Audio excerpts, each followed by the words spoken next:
On a vu hier soir, on a entendu Olena Zelenska répondre à LCI qu'elle espérait la paix, qui ne semble pas pour demain. Et on a entendu le russe Dmitri Peskov poser des conditions très fermes. J'aimerais votre regard sur ce qu'il vient de dire hier soir.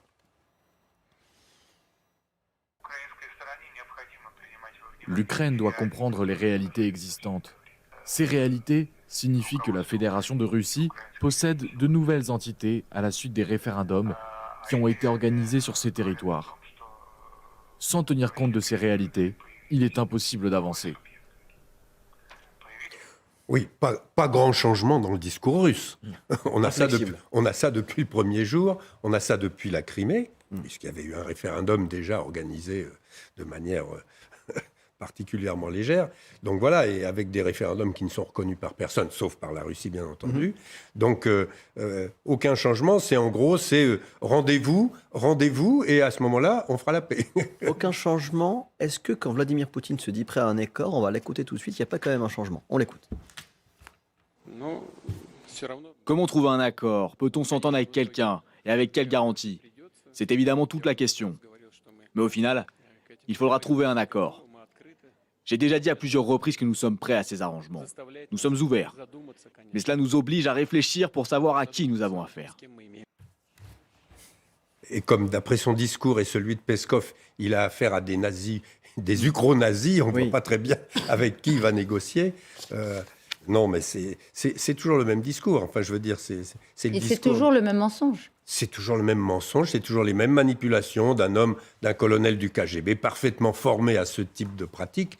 Donc, bon... Elle vient d'où cette obsession pour les nazis? Parce que ce que vous rappelez très souvent dans ce livre, c'est qu'il ne faut quand même pas oublier que les Russes eux-mêmes ont fait alliance avec les nazis au début de la Seconde Guerre mondiale. Oui, c'est le grand point aveugle de l'histoire européenne du XXe siècle. C'est l'alliance entre Hitler et Staline dont M. Poutine ne veut surtout pas entendre parler, puisque avec la Grande Guerre patriotique, comme il l'appelle, pour eux, la Deuxième Guerre mondiale ne commence que le 22 juin 1941. Oui, alors qu'en 1939, il a fait un pacte. Ils ont fait un pacte avec Hitler. Ils n'ont pas seulement fait un pacte avec Hitler, c'est cet accord, ce traité dit par antiphrase de non-agression du 23 août 1939 qui a déclenché la guerre, puisque s'il n'y avait pas eu cet accord, Hitler risquait, en tout cas c'est ce que craignait l'armée allemande, d'être pris à nouveau sur deux fronts, Est et Ouest, et l'armée allemande considérait que c'est pour cette raison qu'elle avait perdu la guerre de 14.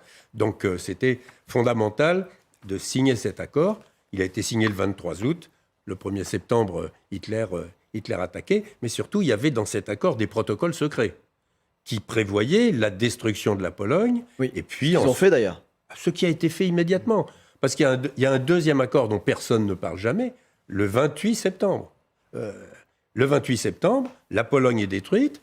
Et Ribbentrop, le ministre des Affaires étrangères, revient à Moscou, là, en grande pompe, avec un tapis rouge et tout. Et on signe un nouvel accord qui, cette fois-ci, est un traité d'amitié. Est-ce que ça vient... C'est plus tout à fait la même chose. Est-ce que ça vient de là, historiquement? Est-ce que ça vient de cette vieille histoire de collaboration entre les soviétiques et les nazis dans la Seconde Guerre mondiale? Le fait qu'aujourd'hui, Vladimir Poutine est obsédé par ce discours de nazis. Et alors, les Ukrainiens, c'est des nazis, c'est des drogués. Et il a une obsession du genre. Est-ce que les racines viennent de là, d'après vous? De cet eugénisme nazi? Oui, très largement. Très largement.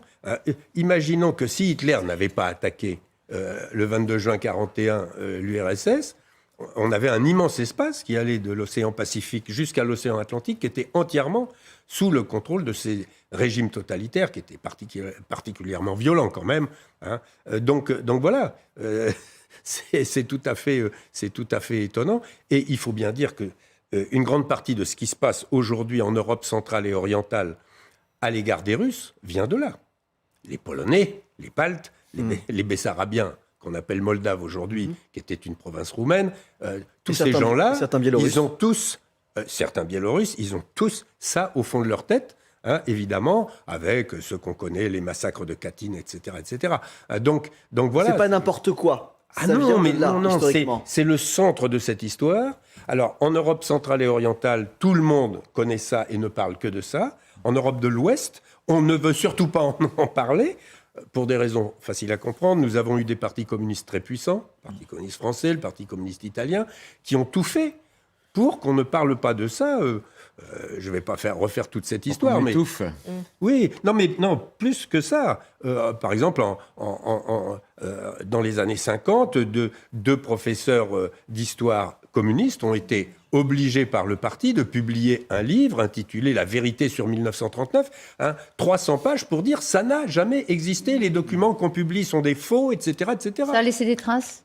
Ah oui, ça a laissé beaucoup de traces, et y compris la trace parce que les que- Ukrainiens... Parce que déjà, dès ce moment-là, les Polonais sont tous des fascistes, les Ukrainiens sont tous des fascistes, etc. Parce que la ligne aujourd'hui du PCF, par exemple, c'est pas du tout celle-là. Il n'y a aucun doute dans le fait Bien que sûr. Fabien Roussel condamne Poutine et il l'a même fait plus vite que d'autres.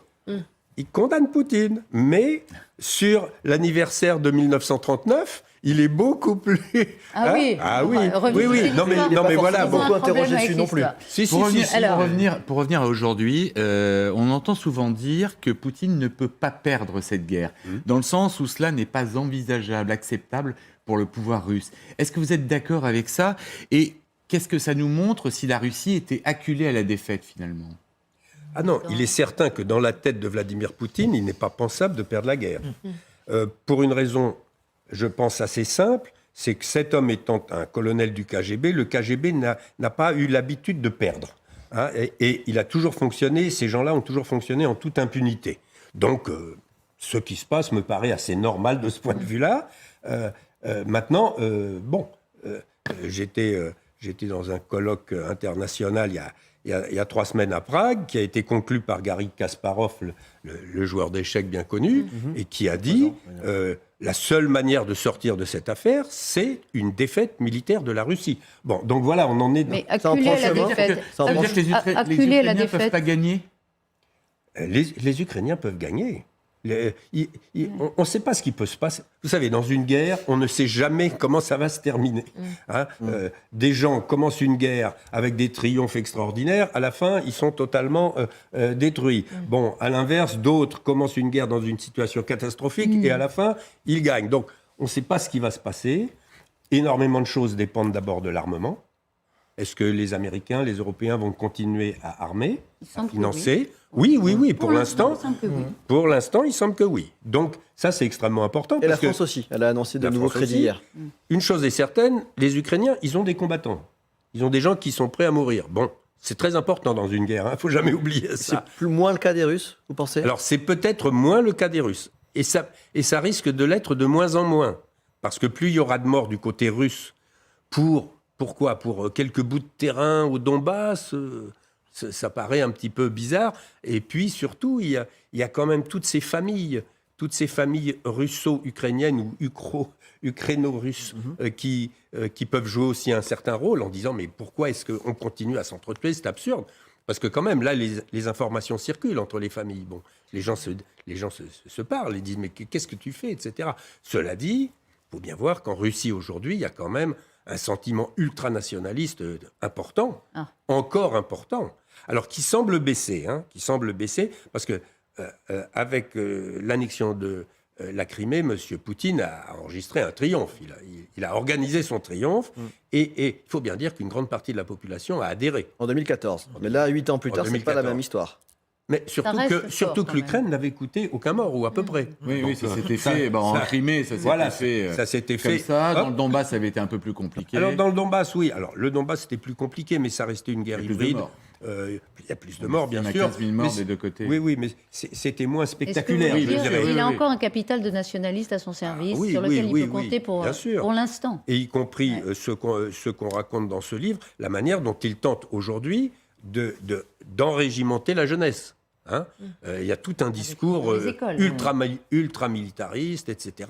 On vous prend des gamins de 10 ans, on leur dit maintenant on va faire de la formation militaire, etc. Bon, Vous en parlez de ce livre, ça s'appelle Le Livre Noir de Vladimir Poutine. Pour les plus jeunes, ils ne savent pas forcément que c'est une référence à un livre très important que vous avez écrit qui s'appelle Le Livre Noir du communisme.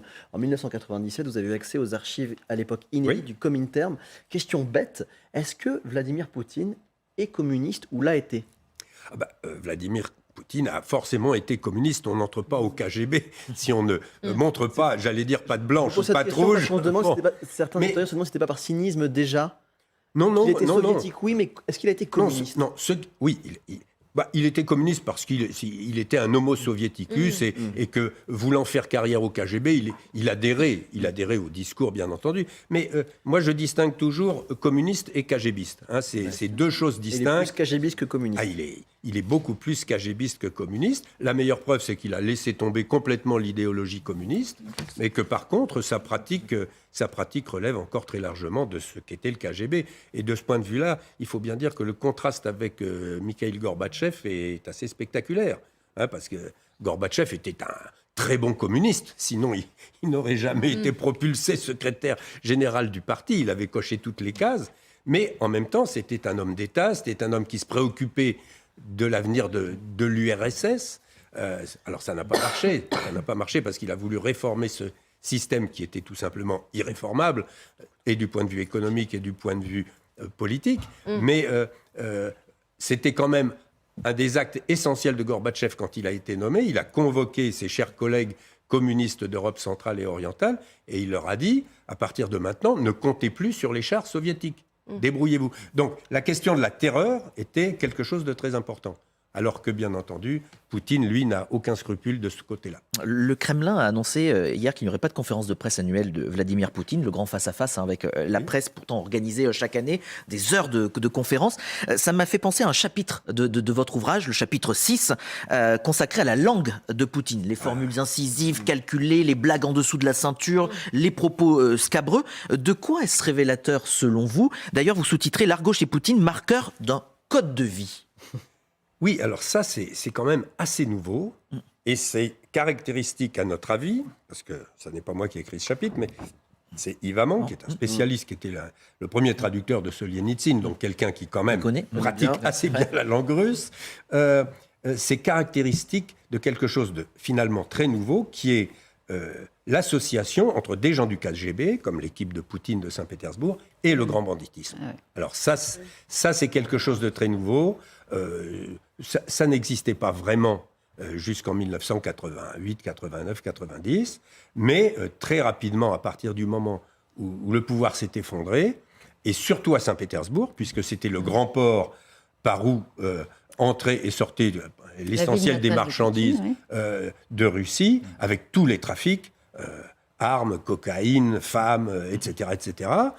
Et ce port était entièrement tenu par une mafia qui s'est immédiatement constituée après la chute du communisme. Or, Poutine était, lui, l'adjoint de Sobchak, le maire de Saint-Pétersbourg, et il était du KGB, et il avait été appelé par Sobchak sur les conseils du général qui dirigeait la région. Sobchak a dit « il me faut un homme de confiance », on lui a dit « prenez ce monsieur ». Bon, or, Poutine avait un très gros avantage de ce point de vue-là, c'est qu'il avait travaillé en RDA. Il avait donc des contacts internationaux, il avait des ouvertures internationales, et donc ça lui a permis de jouer aussi avec cette mafia. L'enrichissement a commencé. Et là, au début, il a essayé de la surmonter, enfin de la supplanter, puis finalement il l'a associée et il en a fait un support. Alors, il l'a associée tout en la contrôlant, finalement. Voilà, exactement. Parce que les gens du KGB étaient quand même beaucoup plus structurés que les mafieux. Et on sait comment il a pris le pouvoir au début des années 2000, et puis comment il a exhibé ce torse. On va voir ses photos. En tant qu'historien, pourquoi il ne se montre plus comme ça, Vladimir Poutine, aujourd'hui, d'après vous? Ah bah il fait plus froid. Il est peut-être comme... Déjà, c'est l'hiver. Exactement, déjà c'est l'hiver, Isabelle. Mais politiquement et symboliquement, pourquoi il ne s'exhibe plus ainsi? Il est peut-être comme moi, il a peut-être pris un peu de ventre. Je suis un peu plus âgé que lui. Mais non, mais parce que je crois que ce ne sont plus des images porteuses. C'est ça. Hein? Alors, je pense qu'il a des gros problèmes de communication. Là, par exemple, l'autre jour, sa séquence, le champagne à la main, etc. Avec des soldats en uniforme. Oui, en grand Elle uniforme. vous a surpris, cette séquence?